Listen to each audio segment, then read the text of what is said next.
I wanted to share my last cast drawing that I'm working on. We're using charcoal and white chalk on toned gray paper.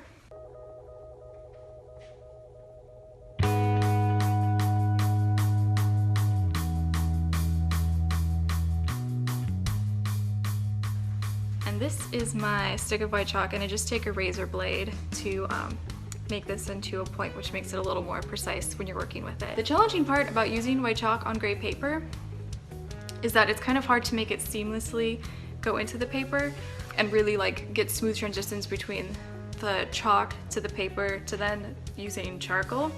So, let me grab.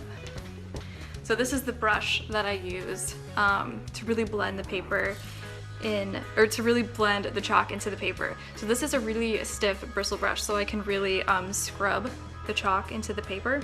And so that helps me get a more seamless effect. So hopefully when you're looking at this drawing, I didn't want any of the chalk to be obvious or distracting. And so to do that, I just really worked on my transitions to get them really gradual. But I try and do everything I can with just charcoal, and then it's kind of like you have a freebie then at the end with this chalk to really make it really bright and glow, just like how it does in nature. And then around that time when I'm adding in white chalk, usually it's a little bit before I add in the chalk, I will knock the background down with pastel. And using pastel on a charcoal drawing, you have to be super careful, because once you get the pastel on there, it's not gonna come up. For the pastel in the background, I use the Rembrandt brand. If you're gonna use pastel on a charcoal drawing, you don't want an oil-based one, because that'll ruin your paper. I have it all, well, pretty much all in the background, but you also want to be pretty cautious with this as well, because if you just start scrubbing this in to the paper everywhere, you're gonna kill any sense of atmosphere in the drawing. It's pretty dark in my studio right now, so I don't know if you can see so well, but I have lighter area right here and right here, so it kind of has this in the background, this light that passes behind the cast, and then also right here to make the shoulder look like it's so bright. You can kind of play around with the temperatures a little bit. The Rembrandt pastel is pretty cold compared to the charcoal that I use. So what I did was I left this whole area right over the shoulder just charcoal. So it's this warm part, and then I have charcoal passing down here and here, but I mixed charcoal with the pastel, so it's a pretty even temperature then. And then everywhere else it's comparatively pretty cold, where just the pastel is. I don't know if that's so evident or not, but it's what I was experimenting with or trying, because I wanted that shoulder to look like it was like on fire, like so warm and glowing. Most of my critiques have been to really get the shapes more and more specific. And the hard part about that is seeing the shapes and then articulating them with charcoal or chalk.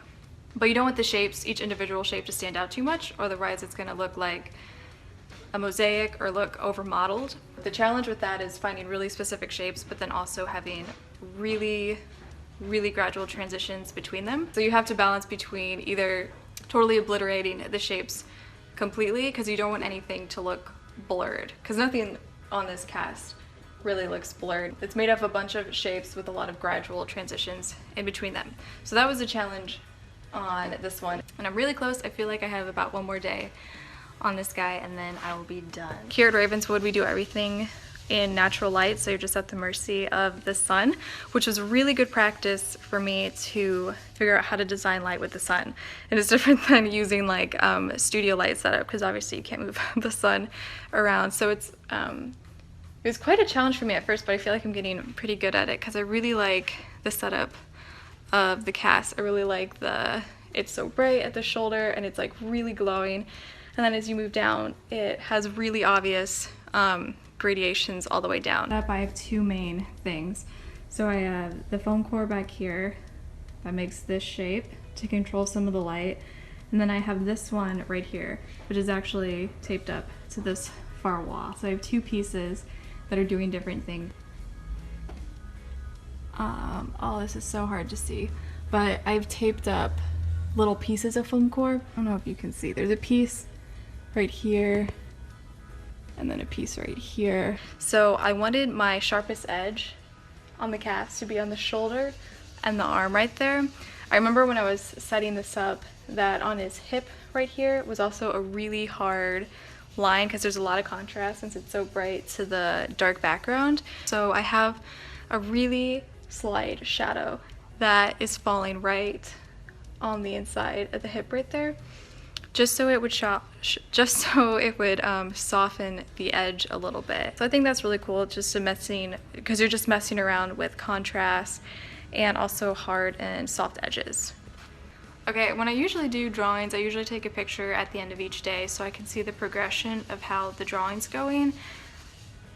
This one, I wasn't so good about doing that. I think I only have about 4 or 5 pictures, so it's not going to be a true time lapse this time, but I'll show you what I have.